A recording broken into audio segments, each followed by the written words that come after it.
one of the things we're going to do now is take advantage of the fact that what we essentially have is a very nearly normal distribution a lot of times. So let me kind of show you a couple of different examples. Now, I believe there's actually a couple GIFs associated with this in WAMAP. In fact, I'm going to go ahead and I'm probably going to switch over here.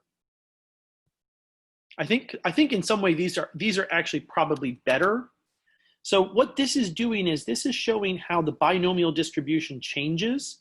So it's a fixed number of trials. It's always out of 20. But what we're doing is we're changing the probability of a success. Notice how some of these distributions look a lot more normal than others. Okay, not very normal. So these all kind of look normal. It looks like a normal curve, and that's not very normal. So again, that looks pretty normal. That has a very approximate normal distribution feel to it. And so the other thing we could do is instead of changing the probabilities, we could actually change the sample size. So here we have a fixed probability of, I believe the fixed probability here is 2%. I think it's 2%.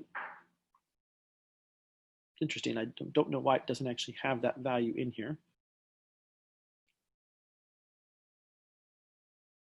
Okay, and what we notice is as the sample size gets small, it looks less normal, but as we get bigger and bigger sample sizes, we start to see more and more of a normal distribution.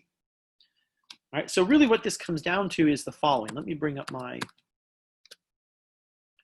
all right, so this is the handout that's available to you on WAMAP.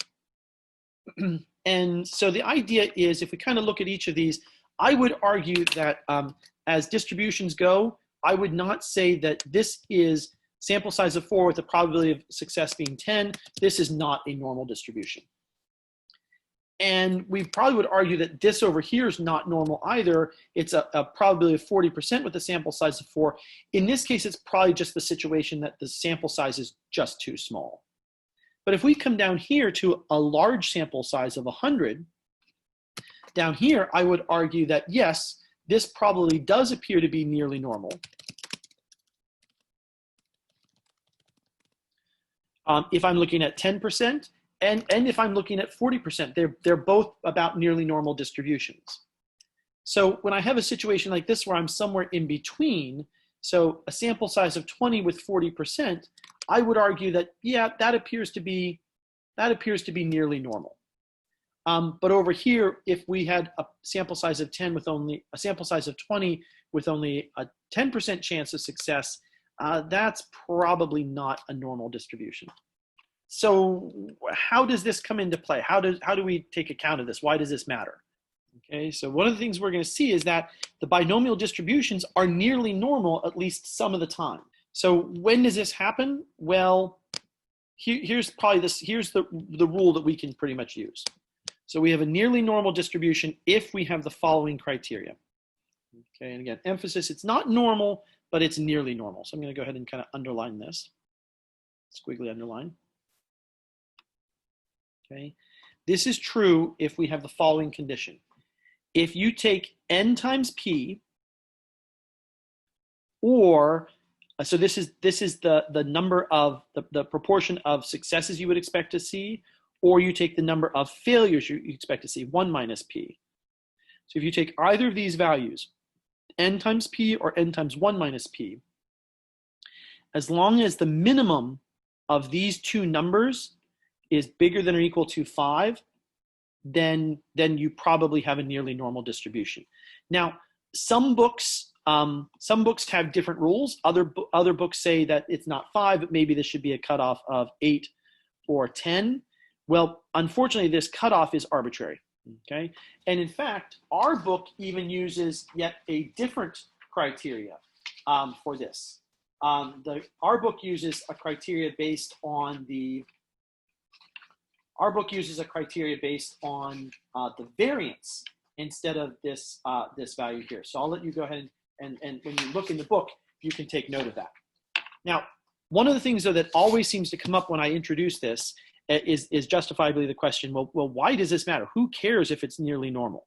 So who cares if the distribution comes out to be nearly normal? And that's a fair question. So let me show you.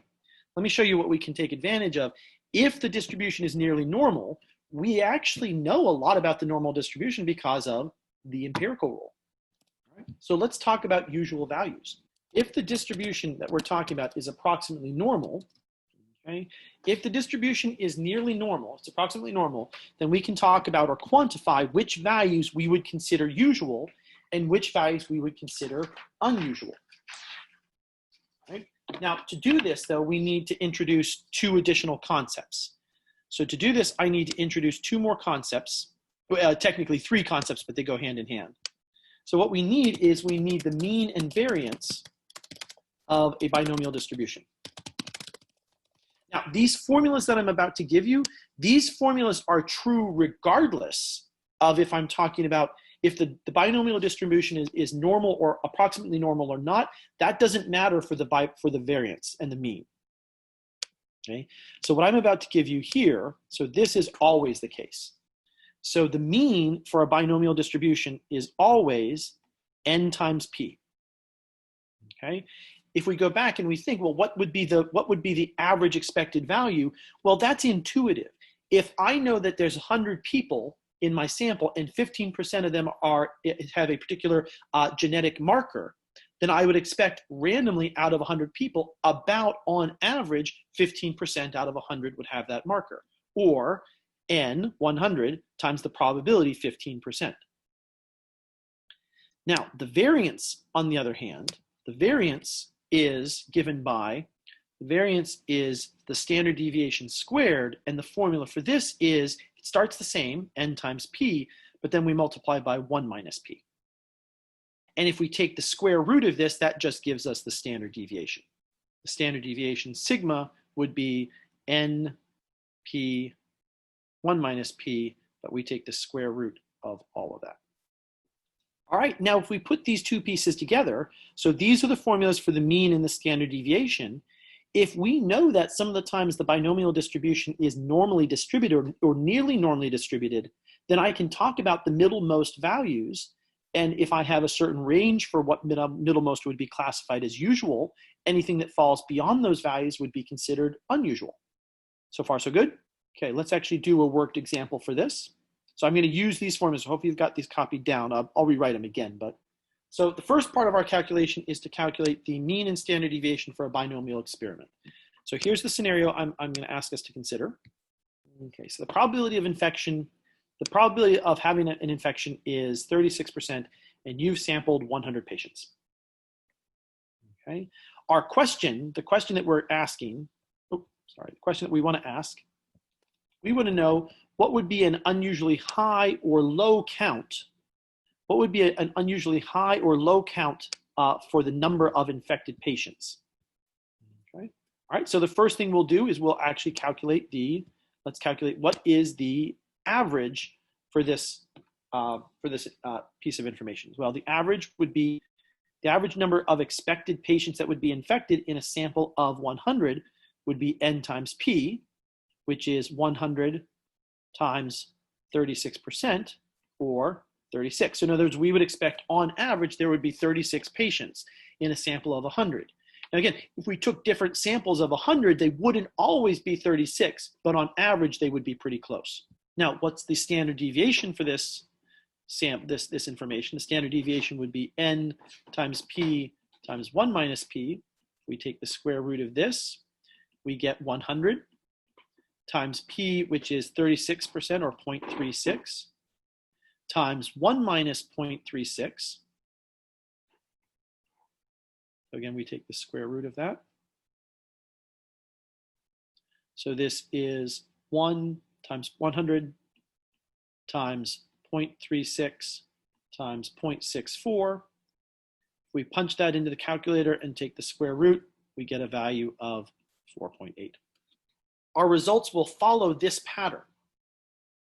Okay, our results will follow this pattern of be normally distributed with an average of 36 and a standard deviation of 4.8. So now we can talk about the idea of usual versus unusual values. So let's keep track of these numbers, 36 and 4.8, but I'm going to go ahead and erase this here. So the idea is for usual values, we'll take our middlemost values in the distribution to be the quote unquote usual values. Okay, so if I decide that usual is going to be the middlemost, if usual is going to be the middlemost 95%, that's, we know using the empirical rule that that would be the middlemost, that would be within 2 standard deviations above and below the mean. All right, so let's take advantage of that. I can actually do that calculation here.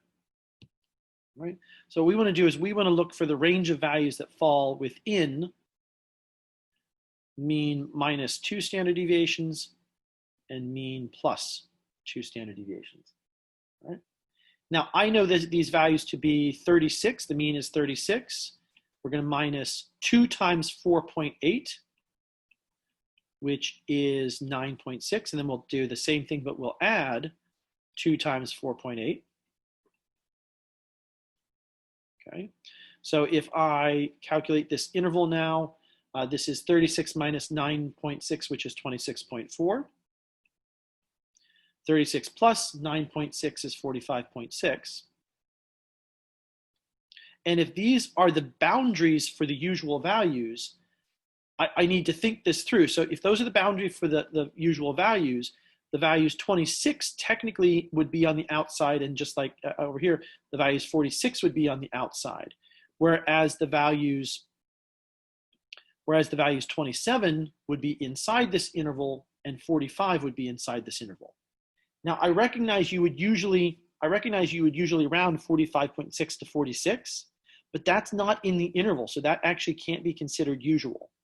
So in this case, our answer would actually be square brackets 27 comma 45 square brackets, because 27 and 45 are both usual values. So if we wanted to say this another way, the unusual values would be anything outside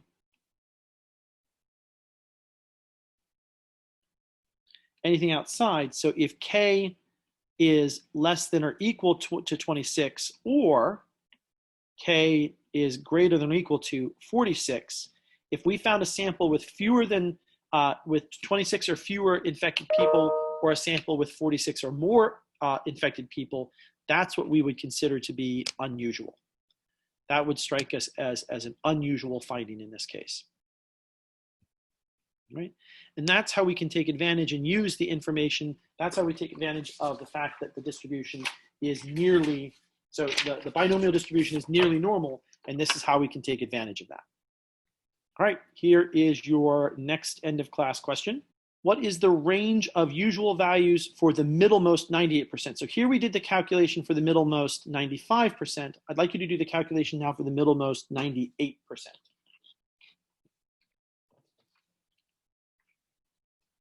There's just one small thing I want to end on before we move to the next module. So one of the definitions that's used to determine if something is normal or not is using the variance in the book, and I kind of want to show that example. So let me go ahead and bring up a new copy of this.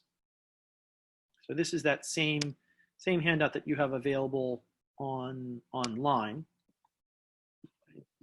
And the idea, the formula that's used in the book is to say, is the variance is a variance of 10 or larger. It even provides a specific reference for it to justify it, but it's like, no, that value is completely arbitrary. All right, so let me show you. So if we use that criteria, so remember the variance is n times p times 1 minus p. So if we did that calculation, so if we did n times p times 1 minus p,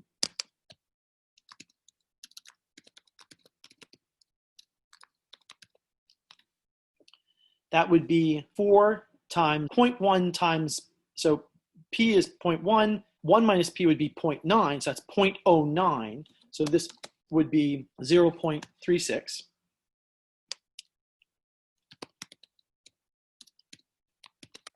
Yep, I can do math, yay, okay. So 0.36, and that very clearly is not, so if we're asking, is that greater than or equal to 10, the answer is no, it is not. Okay, that is not greater than or equal to 10, all right? Now, if we did the other criteria, if we did this using the other criteria, which is to say, well, what is n times p? That would be 0.4. And we asked, what is n times 1 minus p? That would be 4 times 9, or 3.6. and we ask, well, what's the minimum of this? The minimum is 0.4. So since the minimum is 0.4, and that is less than 5, we would again say, we would come up with the same conclusion that this is not normal. So I don't think it takes much to look at this and determine that, yeah, this really is not normal. When you look at this, it just doesn't come out as normal. All right, now if I do the same calculations over here, for this distribution, so n times p times 1 minus p is, just bring up the calculator, 4 times 0.4 times 0.6 is 0.96. Again, that is clearly not bigger than 10, so this would not be considered normal. Doing the same calculation down here, we get 1.6 and 2.4. Once again, both of these values are less than the cutoff of 5 that I suggested in the lecture. So these would not be considered normal. All right. Now let's do the same calculation for the values down here. Okay, so I'm going down to the very, very bottom. All right. So if we did n times p times 1 minus p, this is 100 times 0.1 times 0.9, which is 9. And by that criteria, by the criteria given in the book is saying that this is not a normal distribution. I don't know, when I look at this, this looks pretty normal to me.